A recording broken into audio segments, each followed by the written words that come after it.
Homelessness means not having a home, having no roof over your head and sleeping on the street, in cold, wet doorways, or on night buses. But much more, homelessness is hidden.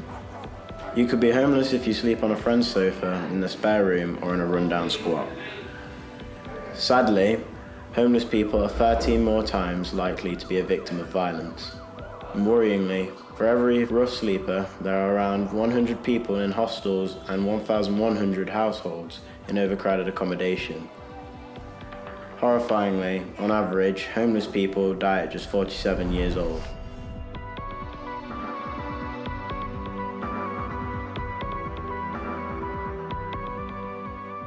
Because I was a heroin addict, my mum took me out when I was 16. Relationship problems. My upbringing, I was involved and around drugs, so it was just there. At first, I went to live in a women's refugee due to domestic violence from my mom. There was so much argument and so many things that were going on. I didn't feel like I needed someone to control my life or the way I live my life. I found out my wife was having an affair, so we had quite a big bust-up. She threw me out. The police got involved. I got arrested. They got an injunction saying I couldn't go around the house, so I went around the house, got re-arrested. Told me I couldn't go around again, so I went around again and got re-arrested. And basically after that, I couldn't go around the house no more, so I was on the streets. I became homeless because I was living with my daughter, and I went to college, and then because I was at college quite a lot and it was far to travel and things, and everything just spiraled out of control and couldn't really cope with it anymore.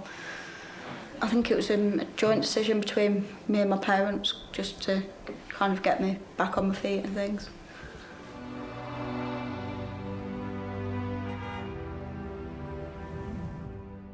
Been on the street since I was 16, sleeping in doorways, park benches, alleyways, doorways.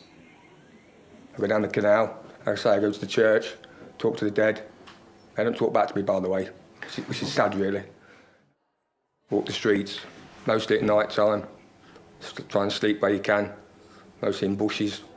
I didn't really eat that much, really. I had to go to the shops and supermarkets and rob my food, because obviously I was homeless and I had no income coming in, so went to court and got sent to prison. I was 8 months in Walford Road. Basically, I had no money for food. I used to wait to go through the bins, but in Loughborough, on a Thursday and a Friday and a Saturday night, when all the idiots come out the nightclubs and that, to go to the pizza places and things like that, and McDonald's, and then when they're staggering around drunk, they throw most of the food away, so I go and sit in the bus stop, and when they've gone, I pick the food up and eat it.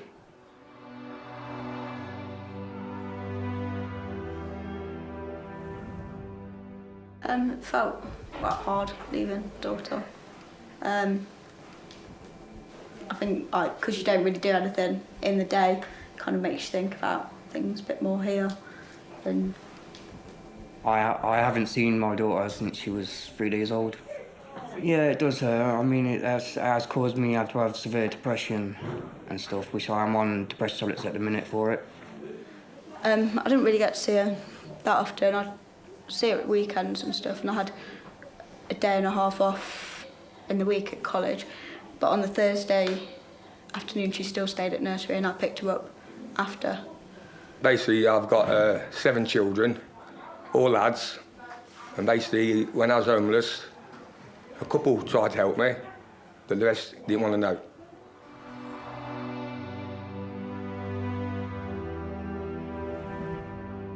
I remember very well, my mom kicked me out on a Friday. So the police came and they took me to Leicester City Hotel and lived there for a week, for the whole weekend. Came to the Loughborough Council. They did a referral for me here, and my friend rang me and said that I could come over, spend the night at my friend's, And then the following day, I received a call from here saying that I had an interview. That's when I moved in. When I was in Wilfred Prison, they referred me to here at the Focus Centre. And since they've done that, it's the best thing I've done come here.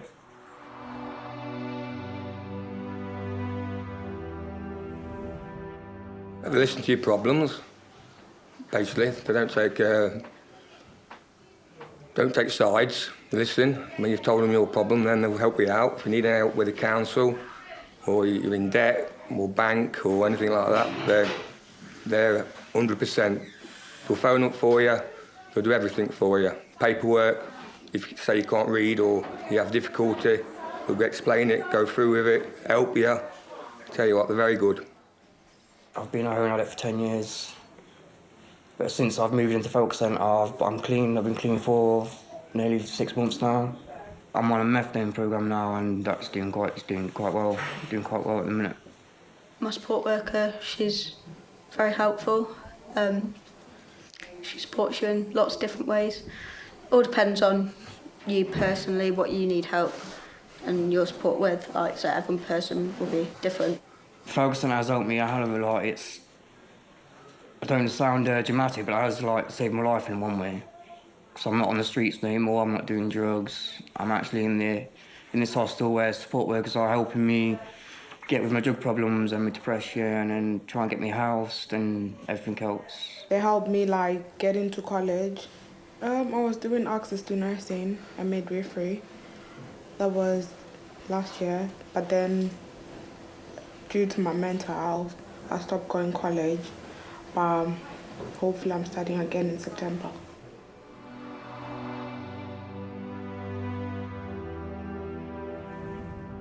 What I would do differently, I wouldn't go back to college straight away because I think I rushed into everything too quickly.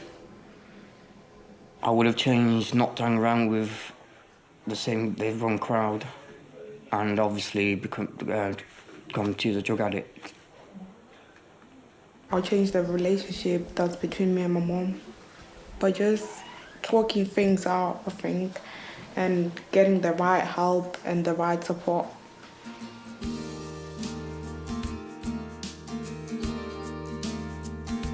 At the moment, I can say things are a bit unstable. I'm pregnant at the moment, so I don't know what I'm gonna do yet. Because I wanna go back to college in September and I'm giving birth in October, so I have to wait till about 2015. And I think it's gonna be much difficult with a baby. Well, hopefully, with the Falcon Centre's help, which they are helping me, I'll move on. Because I've got to get in touch with the council, get a flat, and get my health. My health's most important because I still suffer from a lot of depression and anxiety. I want to help people get off drugs and stuff, like a support worker. But I want to be more of a support worker, in a rehab centre to help people get off drugs and stuff, and homeless people. I've been through quite a few experiences myself, so I can point the same people to the same direction I am now. This year, 2014, is my year. Last year was a lot of crap. And I knew what 2013 was. Unlucky for some, it was unlucky for me. This year is my year.